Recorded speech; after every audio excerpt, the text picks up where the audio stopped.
in general, I was always keen about music, ever since I remember 3, 4, 5 years old. Always liked singing.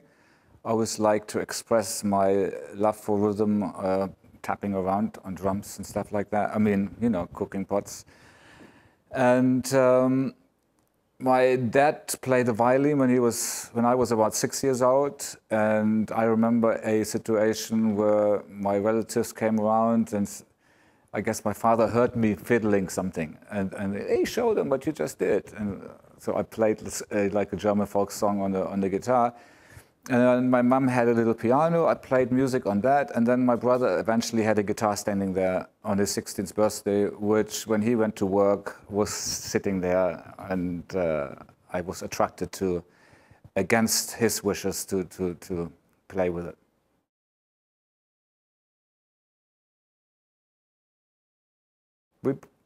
We all played the same thing, just like the hit parade, you know, the whatever was Beatles, Shadows, soul music, whatever was in the charts at the time.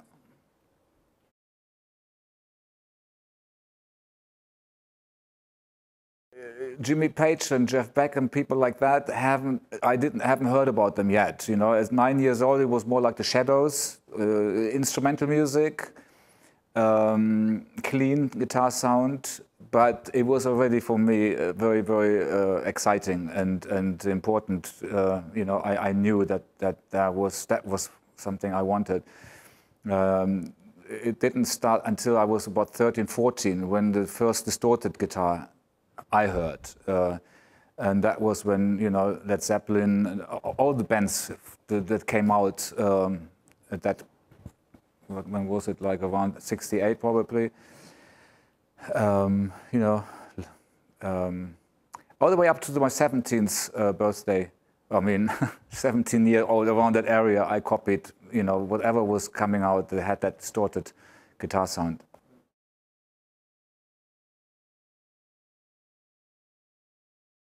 Just like with all the clothes and suits, whatever my brother didn't need anymore. So whatever he had first, I had second. No, it was kind of, it went actually like this for a while, but I've, you know, very soon started to realize that I wanted something, you know, I had my own idea of what I wanted. And so I kind of went direct. I actually started off probably Framers. We had an acoustic electric guitar, then went to Hofner. Then I went to, my brother had a Gibson, like a full body kind of a thing, and I went like Direction, Fender, Jazzmaster, Jaguar maybe, then Les Paul Deluxe, Les Paul Custom, and then I ended up with the V.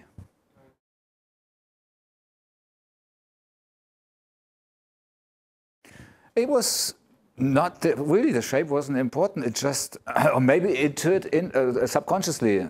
Maybe it was part of the whole package. I'm not sure, but basically it was an accident. The Scorpions, we played. I was breaking a string, and it was lead break was coming up, so we swapped guitars quickly. My brother and I. He was already playing a V, and so I ended up with it. You know, it was the combination between the 50-watt Marshall and that guitar, and also, I guess maybe, you know, like I've seen Leslie West, he was playing one of my favorite lead breaks, that, you know, the theme of an imaginary Western, and that he probably didn't even play the V, but I had kind of pictures of him with a V, and so I assumed that's what he was using. So I just ended up with that guitar, and there was, once you get used to that shape, you know, I find it awkward to play like that, and so I just got used to it, basically.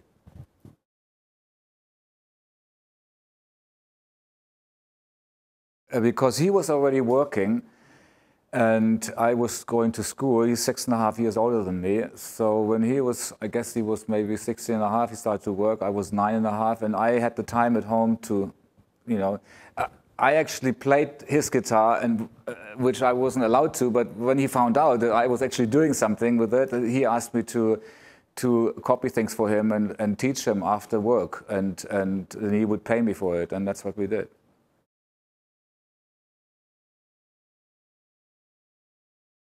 Well, you know, my brother, he always got me my gigs. You know, like when I was 11, he said, like, Michael, I have a band for you, you know, if you're interested. And that was the first band I joined when I was 11. I actually, by the way, I played my first concert with the Scorpions when I was 11. And then the second band, he found me when I was 13, called Cry, or Cry Express. And that was the youngest band in Germany at the time. And then he said, like, I have a great singer for you. I always had my eye on this guy. You know, I want you to you know, I want to introduce you to him, and maybe you're interested in making a band with him. And that was Klaus Meine. And so we got together, and then he had a drummer from his old band, and I took my bass player from my band, and so we started the band called Copernicus. And I was about 14 and a half, almost 15 years maybe. And so just maybe a few months later, the Scorpions didn't have their singer. We were rehearsing right next to each other. And they were waiting for the singer and for the guitarist, and they didn't make it, so they were listening to us rehearsing. And that's when they decided, you know, they wanted to approach Klaus Meine and myself to join the Scorpions, and we did.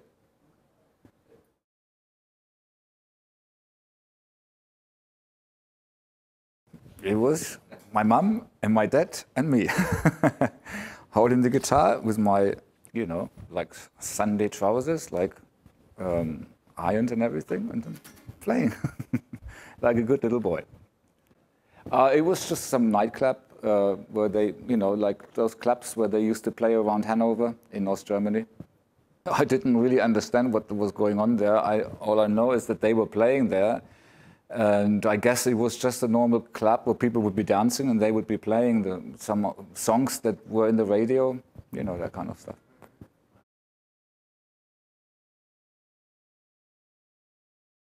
It's just like all the steps that I've been through, for me, are very memorable, and they are very important pieces of my development. And I can basically go right from the beginning through every album and why, etc., etc. And simply, you know, my whole steps, so it went like the first, of course, you make the first album, you never made an album before, you hear yourself on record, it's unbelievable, you know, and you even hear it in the radio, wow. And then my next album was leaving Germany, going to England, a big step, and all of that happens when you're that age. You develop so fast that is unbelievable, you know.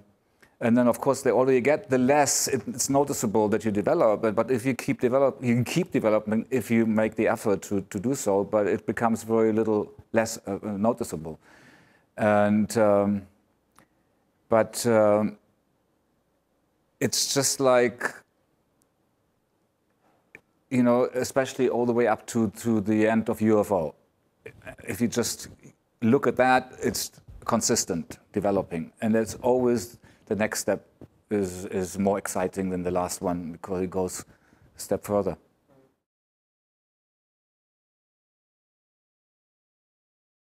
Well, I'm going to be playing with the Scorpions in Greece on the 6th. That's in between. We're still on this tour, but I have to fly to Greece and then for the one show, which is like a Scorpions Fest, where Uli is going to be the Herman, the original drummer, all the different people connected with the Scorpions. And then we carry on here, and then in September we do another European tour, and we're planning to do Japan, possibly with Simon Phillips, the original players on the first MSG album and In the Midst of Beauty. And you know, don't go too far forward, but I think up to the end of December, that would be around what we do. You know, my job is my hobby, basically, and I love to be creative 24 hours a day if possible. That's how I enjoy life, you know, just always trying to create something. So I hate being bored, by the way. I don't think anybody likes that, but I don't just, you know, do this all day long, but you know, very early in life, I understood that it was important when you get up in the morning to do the two most important things first, you know, whatever those are. and the rest of the day is whatever. And so that way I always take care of the most important things, and that's an important thing for me.